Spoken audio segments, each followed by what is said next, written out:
Bjorka, peretas yang sempat membuat geger Indonesia, kini kembali beraksi. Bjorka diduga membocorkan jutaan data Direktorat Jenderal Pajak, termasuk diantaranya data Presiden Joko Widodo. Ada 6,6 juta data nomor pokok wajib pajak atau NPWP yang diduga dibocorkan dan dijual Bjorka di Bridge Forums. Dari jutaan data itu, beberapa diantaranya adalah milik Presiden Joko Widodo dan kedua putranya, Gibran Rakabuming Raka dan Kaesang Pangarep.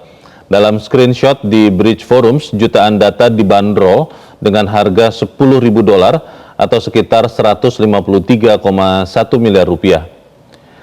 Perusahaan keamanan cyber Falcon Fits lewat akun X-nya menyampaikan penjualan data Ditjen Pajak yang bocor berisi informasi pribadi, NIK, NPWP, alamat, nomor telepon, hingga tanggal lahir. Sebelumnya, hacker Bjorka menjadi sorotan karena berhasil meretas beberapa data rahasia milik pemerintah. Selama tahun 2022, Bjorka berhasil meretas 3 jenis data rahasia, diantaranya 150 juta data penduduk Indonesia, data 1,3 miliar pengguna SIM card, hingga surat rahasia BIN ke Presiden Joko Widodo.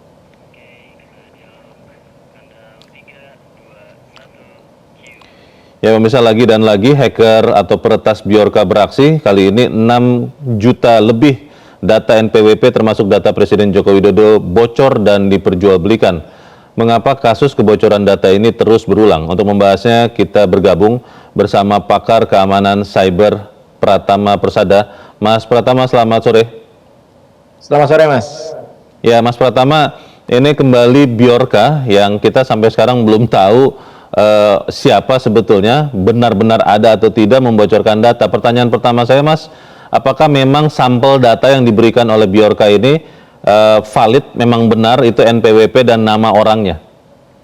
Ya, jadi begini, dari sampel data yang diberikan itu jumlahnya ada 10.015 wajib pajak gitu yang ditaruh dalam satu file tersebut. Kemudian kita mencoba melakukan checking gitu, karena yang ditaruh di nomor 1 itu adalah datanya Pak Jokowi itu, Pak Jokowi, Gibran, Kaesang dan lain-lain begitu ya. Nah, kita kan Ditjen Pajak itu membuat sistem untuk pengecekan NPWP itu. Nah, kita masukkan. Nah, datanya Pak Jokowi dibilangnya datanya sudah tidak valid lagi karena datanya sudah dihapus atau dirubah dan lain-lain gitu. Tapi data yang lain itu masih datanya Kaesang, datanya Gibran gitu. Pak Gibran itu masih valid gitu, bahwa nomor tersebut memang NPWP yang sah dan valid begitu. Jadi hampir sebagian besar gitu, hanya sedikit saja para pejabat yang datanya sudah dirubah sepertinya gitu. Tetapi untuk yang lainnya semuanya masih valid. Jadi data ini termasuk data yang menurut saya sangat valid sekali gitu, Mas. Tapi kalau diklaim bahwa jumlahnya 6,6 juta, itu sudah bisa ketahuan itu benar apa tidak, Mas?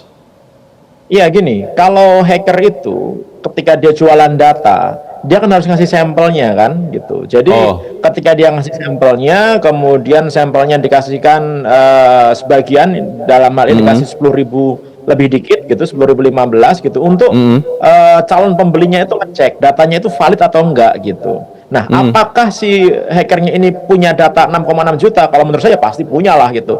Nggak mungkin dia nggak punya, kemudian dia bisa memberikan sampel 10.000 data ini gitu. Memang kan data nggak bisa direkayasa, nggak bisa dibuat gitu. Nah, kenapa kalau yang diberikan cuma sedikit ya? Kalau dikasihin semuanya namanya gratisan dong. Karena itu dikasihnya sedikit aja gitu untuk ngecek supaya kelihatan datanya adalah valid gitu. Contohnya gini, orang ngerampok ngerampok toko emas gitu, dapat emas 100 kg gitu. Apa iya kemudian dia hanya ngambil 1 kilogram aja, yang 99 kilo dibiarin aja gitu? Kan nggak mungkin, pasti diambil semuanya gitu. Mas Pratama, ini data yang disebut-sebut bocor ini, karena kita masih belum mendengar ya konfirmasi ataupun sanggahan dari instansi pemerintah terkait kebocoran data ini. Data yang disebut-sebut bocor ini sumbernya itu dari mana ya? Apakah masih sama dengan tempo hari waktu PDNS itu bocor yang dikelola Kominfo, atau dari sumber mana, Mas Pratama? Nah, kalau masalah sumbernya memang ini perlu diklarifikasi, perlu dicek dan diaudit gitu. Apakah ini sumbernya benar dari Ditjen Pajak atau dari sumber lain gitu? Karena kalau kita lihat struktur datanya ya gitu, contohnya misalkan di situ ada kode KLU, kemudian nama KPP, kemudian ada nama Kanwil, kemudian ada apa status PKP gitu. Kayaknya yang punya itu cuma dari pajak aja deh, gitu. Yang punya nomenklatur itu gitu. Nah, artinya bisa jadi ini diambil dari Dirjen Pajaknya langsung begitu, atau diambil dari tempat lain yang punya datanya Dirjen Pajak gitu. Tapi kalau diambil dari tempat lain kok agaknya aneh karena ini jumlahnya 6,6 juta gitu. Misalkan kalau diambil dari satu KPP gitu, kantor misalkan mana nih Jakarta Selatan gitu, kayaknya nggak akan nyampe 6,6 juta juga gitu. Jadi memang perlu dicek untuk kebenarannya, dan di dalam forum jual beli data tersebut tidak disampaikan. Biasanya kalau kita melihat struktur datanya gitu, kita bisa baca tuh XML-nya atau file-file di dalamnya itu bisa kita baca asalnya dari mana. Cuma yang ini nggak ada. Ini datanya data matang. Dan lagi yang anehnya lagi adalah sebenarnya dalam sampel data yang diberikan gitu ya Mas ya, itu top 10 di atas itu adalah nama-nama orang yang terkenal di Indonesia gitu. Nah ini kayaknya kalau yang nyuri itu adalah orang luar gitu, kayaknya kok agak susah ya. Dia nggak akan ngerti siapa Jokowi, siapa Budi Ari gitu kan ya. Nah ini kan sudah diurutkan gitu. Jadi seolah-olah mereka mengerti gitu bahwa ini adalah pejabat-pejabat tinggi di Indonesia, bahkan Presiden Indonesia begitu, yang datanya bisa jadikan sampel gitu. Dipilih-pilih ini kayak datanya juga untuk jadikan sampel. Baik, gitu. Mas Pratama, ini kan sampai saat kita bicara ini belum ada yang ini ya, belum ada yang beli ya, belum terjadi transaksi jual beli ya data ini. Kayaknya sih udah ya. Karena apa? Sudah? Karena kan tempat jual beli data ini sekarang sudah nggak jualan lagi. Gitu. Jadi udah dihapus nih adnya nih gitu. Nah, dihapus itu bisa jadi karena sudah ada yang beli, kemudian nego-nego, ya udah kita beli tapi nggak usah ditampilin lagi ya gitu.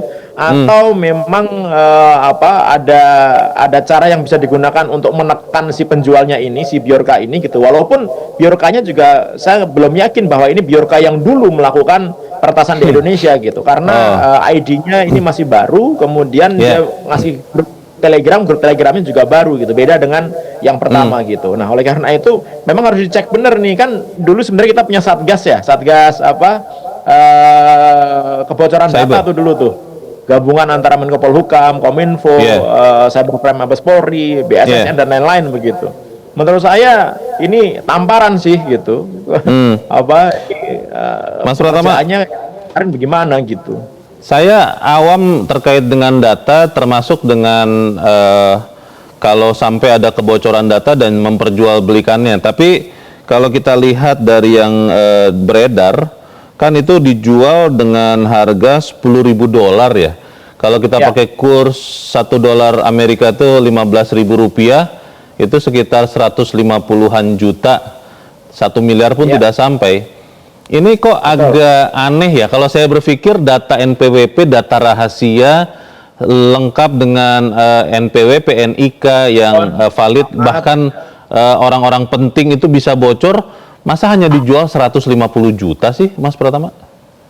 Ya, mungkin dia mengharapkan yang beli banyak gitu. yang borong banyak, daripada mahal-mahal, yang beli cuma sedikit gitu ya, dia yang beli banyak gitu. Ini data-data seperti ini, bandar judi online, agen judi online seneng banget nih, pasti dibeli nih, gitu. Karena apa? Karena dalamnya sangat valid sekali, nomor handphonenya valid, alamatnya valid, gitu, data-data lainnya valid, gitu. Jadi bisa digunakan untuk target, misalkan judi online, gitu, atau target-target yang lain. Mas Pratama tadi katakan melihat nomenklatur atau penyebutan data-data, jenis-jenis data, termasuk tadi ada KPP. Saya sempat lihat juga beberapa sebelum ini, Mas Pratama, itu ada beberapa pejabat pejabat eselon 1 di Kementerian Keuangan, saya tidak sebut namanya, yang juga dimasukkan. Itu kelihatannya Askolani. Iya, salah satunya, dan ada beberapa nama yang lain. Jadi juga, kalau Anda, bagaimana Mas? Ada Bu Sri Mulyani juga. Ya, kalau Anda menduga atau mengira ini bukan orang dari luar Indonesia? Kalau menurut saya sih gini, agak berat memang ketika kita mencari atribusi siapa aktor di belakang layar ini yang melakukan ini begitu. Tapi kalau dari melihat teks yang diberikan sebagai sampel gitu, kalau saya curiganya ini orang dalam gitu. Kenapa? Karena dia bisa menyusun gitu, bisa milih-milih dari 6,6 juta data tersebut gitu, dia bisa milih beberapa orang yang kalau ditampilkan akan membuat heboh gitu. Oke. Iya kan? Nah itu Orang dalam itu hacker itu nggak peduli gitu. Orang dalam itu maksud Mas Pratama orang dalam Indonesia, orang dalam Direktorat Jenderal Pajak karena yang punya datanya, atau orang dalam yang mana, Mas? Nah, ini pertanyaannya menarik nih gitu. Karena ketika kita mau mencari threat aktornya begitu, ada beberapa hal yang memang harus kita kerjakan gitu. Sebenarnya ya, kalau Dirjen Pajak mau melakukan audit forensik dengan benar gitu ya, audit digital forensik dengan benar gitu, sebenarnya bisa ketahuan tuh data yang diambil dari server mana, kemudian yang login siapa, terakhir yang akses komputernya siapa, kemudian yang masuk jam berapa, yang masuk itu dari mana, dari IP mana begitu. Itu sebenarnya ketahuan bisa dilacak tuh, kalau misalkan dilakukan dengan baik dan benar ya gitu. Yang jadi masalah adalah ini melakukan nggak Dirjen Pajak gitu. Ini sudah cukup lama nih, harusnya kalau untuk ngecek kayak gitu sih sehari aja sebenarnya nggak selesai, udah bisa tahu tuh. Mas Pratama, kalau bicara Undang-Undang Perlindungan Data Pribadi kan, kalau saya berpikir tadinya itu salah satu yang kita harapkan bisa menekan lah kebocoran-kebocoran data. Ternyata sekarang ada bocor lagi, data amat sangat penting. Kalau Anda lihat sebetulnya kemungkinan yang lengah atau lolos menjaga keamanan datanya memang Direktorat Jenderal Pajaknya, atau memang instansi lain yang harusnya juga menjaga keamanan cyber seluruh instansi di Indonesia, Mas? Kalau ini menurut saya ada problem nih Dirjen Pajak gitu. Kenapa saya bilang ada problem? Harusnya kalau menerapkan keamanan dengan baik, dengan benar, data pajak itu termasuk NPWP dan lain-lain itu harusnya disandi atau di-encrypt gitu. Sehingga ketika ada hacker atau siapapun yang mereka berhasil melakukan pencurian data di database-nya, yang didapatkan itu adalah karakter-karakter acak yang nggak bisa dibaca sama orang gitu. Sehingga kalau hacker, entah itu dari dalam, entah dari luar, entah orang dari Dirjen Pajaknya sendiri atau dari pegawai atau dari vendor gitu, kalaupun dia mencuri tanpa akses yang sah, yang didapatkan itu adalah data-data yang terenkrip, yang nggak bisa dibuka sebenarnya. Nah, ternyata nggak dilakukan oleh Dirjen Pajak gitu. Yang kemudian yang kedua tadi menarik, Mas Leo, ketika ngomong masalah Undang-Undang PDP gitu. Ini jelas sekali melanggar Undang-Undang PDP. Yang jadi masalah adalah ternyata Undang-Undang PDP itu belum bisa diimplementasikan dengan baik gitu. Diberikan waktu 2 tahun sejak tanggal diundangkannya tanggal 17 Oktober 2022. Harusnya 17 Oktober 2024 ini nanti sudah selesai tuh masa tenggangnya. Jadi 18 Oktober 2024 udah harus berlaku. Sanksi sudah mulai bisa diberikan begitu. Tapi itu semua nggak akan bisa terjadi kalau lembaganya belum dibentuk oleh Pak Presiden. Nah, Pak Presiden ini memiliki tanggung jawab untuk membentuk lembaga pelindungan data pribadi ini sampai batas maksimal 17 Oktober 2024. Kalau enggak, Pak Presiden Jokowi melanggar undang-undang menurut saya.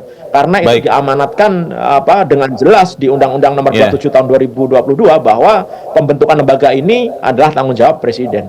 Begitu. Mas Pratama, ini pertanyaan terakhir saja.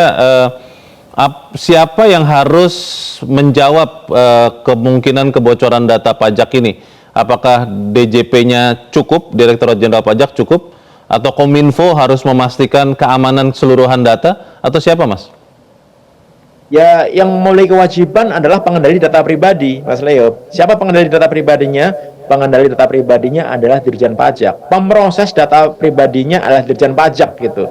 Sehingga Dirjen Pajak yang wajib hukumnya dalam waktu maksimal 3 kali 24 jam menginformasikan kepada masyarakat, di mana masyarakat ini sebagai subjek data pribadi begitu yang mengalami insiden, mengalami kebocoran data, sehingga Dirjen Pajak wajib hukumnya menginformasikan kepada masyarakat kenapa itu bisa terjadi, dari mana itu bocornya, kemudian langkah-langkah mitigasi apa yang sudah dilakukan sehingga nanti masyarakat pemilik data yang bocor itu tidak menjadi korban penipuan, scam dan lain-lain.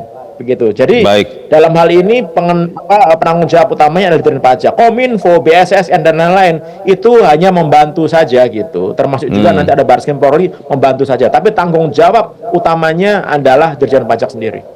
Baik, kita tunggu berarti harapannya sih tidak sampai 3 kali 24 jam, tapi kita bisa mendapat kejelasan. Terima kasih Pakar Keamanan Cyber Pratama Persada sudah mencerahkan kami. Selamat sore, Mas Pratama. Jelajahi cara baru mendapatkan informasi. Download Metro TV Extend sekarang.